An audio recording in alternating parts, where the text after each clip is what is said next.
bro. Hello,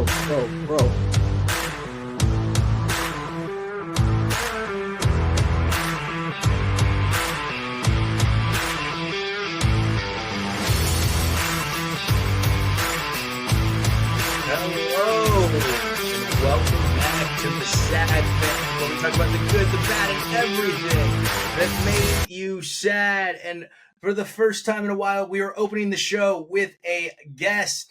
And that guest is here to talk Warriors, because what makes me sad is that I don't truly believe in this Warriors team being able to make a run deep in the playoffs in the West. And I am a Warriors fan, but it's hard because, Jordan, we're going to get you going here in just a second.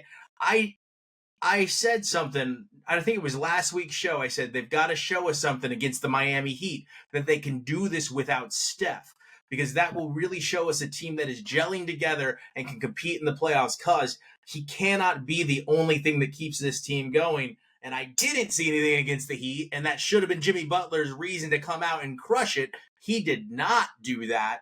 And then on top of that, they got destroyed by a terrible Heat team. And then what happens right when Curry comes back? They just rattle off wins. Yeah, that's always concerning. A roster where if one guy is down, like even like some of our role players, not necessarily Steph or Jimmy, if somebody's out and we just fall apart completely, that's tough to watch.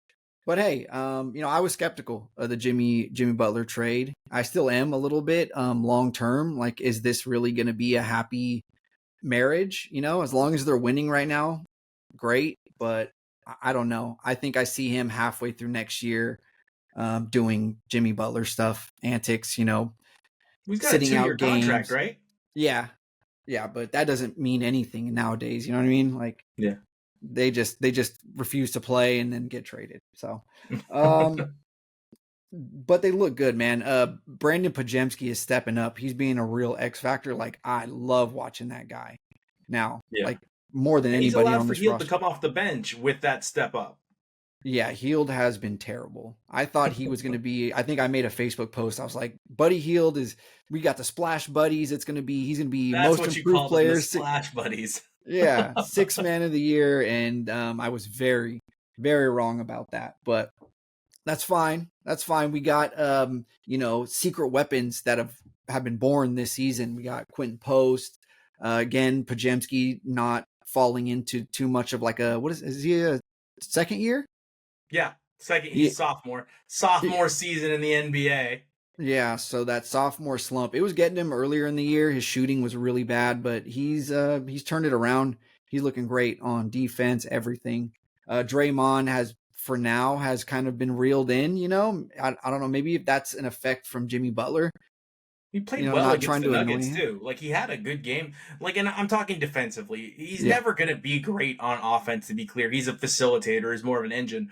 But on defense, if he can do what he did to Jokic, which is just merely contain him, kind of like Iguodala did the first time they played against LeBron James in the finals, right? Yeah. If you can merely contain him a little bit, like, you're a good defensive player. Oh man, that last game, he was just raining the most awkward threes, Nikola Jokic. I love his whole like demeanor on the court. I've seen a video where they like make fun of him, and he's like, "Oh, I just want to be with my in my goat pasture, and I have to go to stupid day job now." That is how he feels, though. He just wants to race his horses. He wants nothing to do with anything else but racing those horses. Yeah. And we're still missing like player like Kuminga hasn't really found his role yet. He has flashes where he looks great. He is just developing way too slow. I think they should cut ties. He was on a championship team, though. Kuminga and Moses Moody, right? They were both on a championship team. Yeah, I don't think Kuminga was really too much of a factor then. I think he was getting very little playing time. And then GP2 has been out frequently since Jimmy Butler coming in. And that's another guy where it's like you love him and Jimmy playing together are locked down. But, we got how many games left? About 5 or 6 games. 1, 2, 3, 4, 5. 5 games left, and the West is still wide open. It is. They could still end up in the play-in, which you don't want with an old team. And I've said that on the show before, too. I was like, you do not want to see an old team end up in a play-in game. You want that old team to get a couple days off, a little bit of rest before they go in there. The funny thing is about that, I OKC might be the most perfect team ever assembled. Like, they are the Avengers. Like, that team's crazy. They've got threes, they've got slashers, they've got big men, they've got defense. That team's terrifying if they can bring it all together, right? And last year was the we're young year. Like, that's gone. That's in the past now.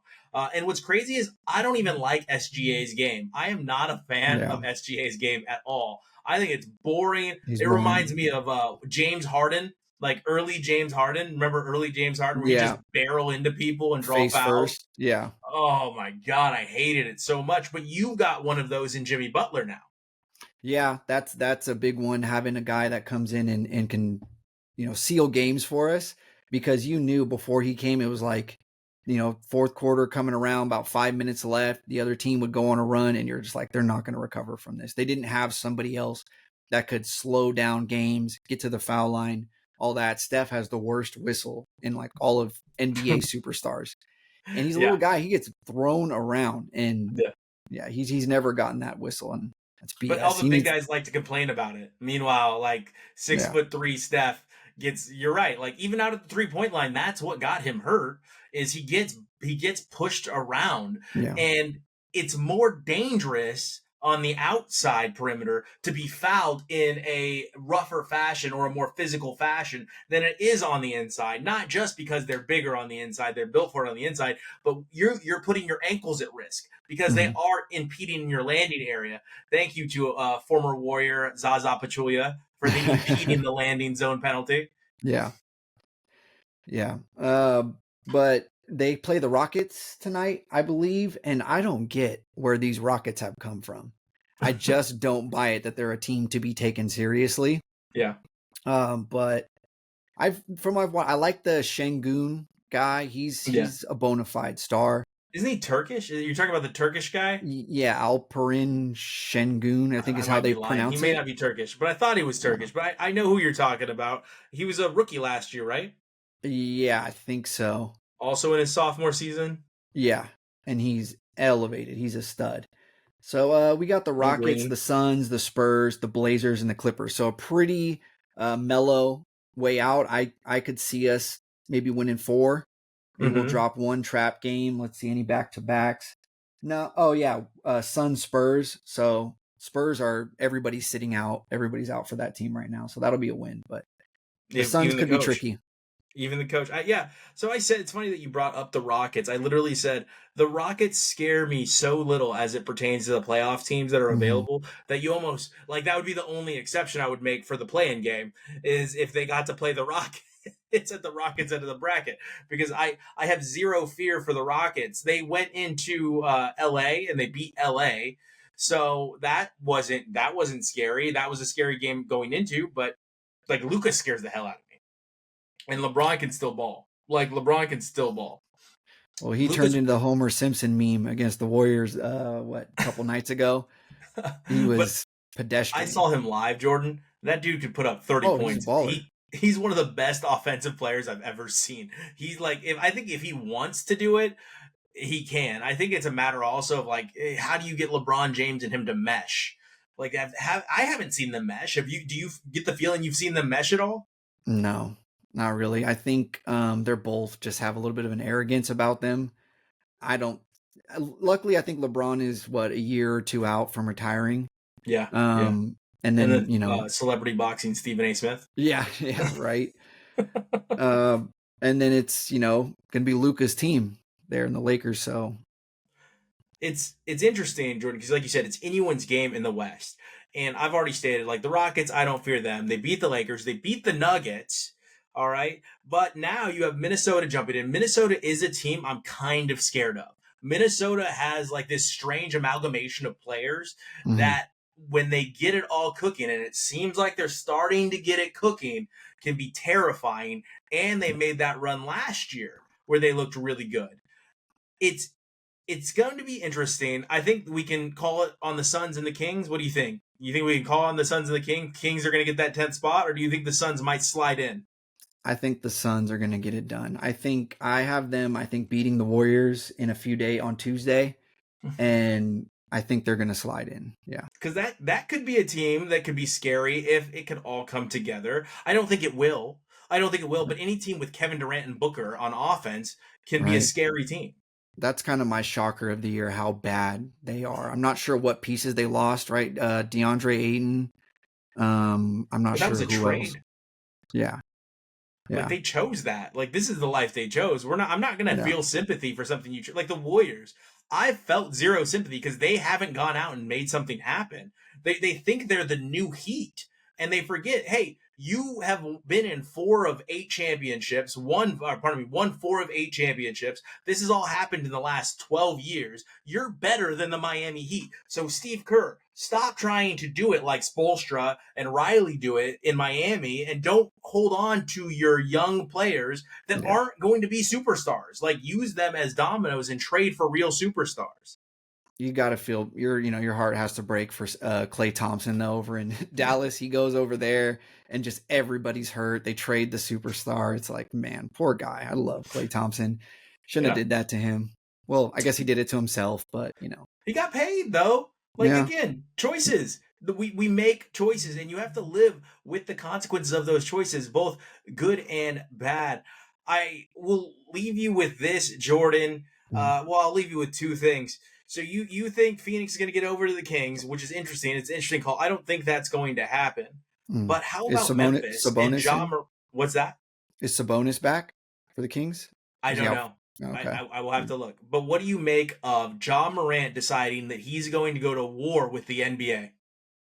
That guy, some people just don't get it, and everybody knew when he made that apology and that statement, like, I got to be better for my fans. This is sending the wrong message. It was, it was crap. But, he's a great basketball player, super talented, but man, that guy is a bonehead. He needs to grow up. He's one of my favorite 2 players to watch, him and Luka. So there you go. Yeah. That airs that out. I love Steph, obviously, but I don't think I'm ever going to get an opportunity to watch Steph, especially with where I live. But Ja, I might still get an opportunity to go see Ja. And I wish, like you said, I wish he wasn't such a bonehead. You're going to lose sponsors. You're going to lose so much money. Like, just do it for the dollars, man. Stop, going to war with your employer. He is a superstar. He cost himself already the Veterans Max, or not the Veterans Max, pardon me, the Superstar Max, right? The Super Max, because he didn't make the All-Star game because of his suspension. Yeah. How much million does it take to learn? Fumbling the bag. All right, so I'll leave you with this then. Who do you got in the NCAA Championship? Do you have Houston or do you have Florida? Well, I had Duke winning it all, so I'm going to go with the team that knocked them off, and I'm going to go with Houston. Houston. So you're taking defense over offense. Yeah, I was really upset it was all chalk this year. I did take Duke to win it, but I had UConn upsetting Florida. I had that. And then UConn blows it in the final 2 minutes. And then I had Texas Tech getting into the Final Four, and then Texas Tech blows it against Florida. So I'm going to take Florida because they have broken my heart like time after time, and I know that they're going to do it again because I cannot stand Florida. It's one of my most hated teams, so I know they're going to win the championship. I know they will. They need Tebow. All right, Jordan, thank you so much for joining us on the Sad Fan, and now we're on to the NCAA final. And just like that, the Final Four is cut down to the final 2. And golly, how about them Dukies? Now, I guess White Lotus predicted the future with the whole unalived scene wearing the Duke t-shirt, but now that meme is sweeping the nation as Duke chokes away a lead in the end of a game against Houston. And we've got what is shaping up to be my least favorite national championship game ever. No knock on Houston. Houston is great for what they are, but they are all defense. And it, like I said before, it harkens back to those Tony Bennett Virginia teams where it's just going to be lockdown defense. And that's what we're going to watch for 2 halves of basketball, is them trying to lock down a Florida team, which would be my only solace, is that they are so great at offense in Florida, except for it's Florida. It's Florida. Now we're forced to root for Florida, who I've had out of the tournament since they played UConn. And I had Texas Tech in the Final Four, like I said to Jordan earlier. So I've picked them to lose both games that they in fact should have lost. But Texas Tech, UConn, they both blew it in the final few moments of each game, and that now leaves us with my least favorite final of all time. What was interesting is watching Cooper Flagg's reaction, and now he's a meme going into the NBA draft, where he's going to be the top overall pick. But gosh, that has to hurt after everything that this Duke team has done on the court this season. And going into this tournament, they were everyone's favorite to come away with the championship. And now they are left with nothing because Houston and that Cougar defense is going into the championship. Yes, ratings are going to go up every single year. This is probably going to be the least viewed and the least interesting finals we've had in quite some time. Florida, not exactly a blue blood. They were great under Billy Donovan, who was inducted into the Hall of Fame this week. And that's about it. That is about the extent of Florida being great, is when Billy Donovan was there. Houston has been very good, but like I said, it's all defense, but they've been very, very good the last few years, but it's not exactly something that's fun for television. It doesn't create a great television product. And now we are saddled with this as our final game.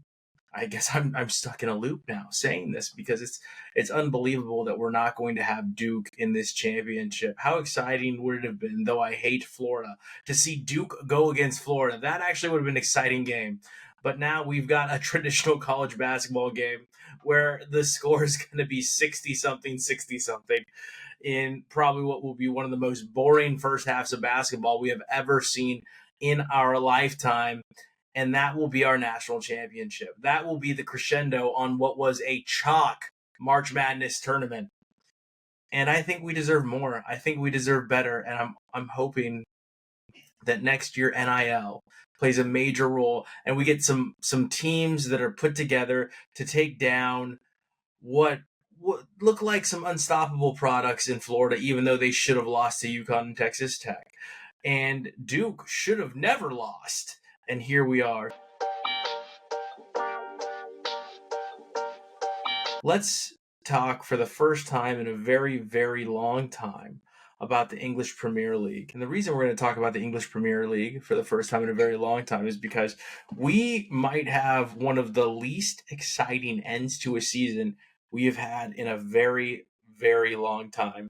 As we approach the end of the year, the end of the season, with so few games left remaining on the schedule, it is decided, essentially, what teams are going to be relegated at the end of this season. And it really looks like no one's going to catch Liverpool. So we're doing what looks to be searching for action.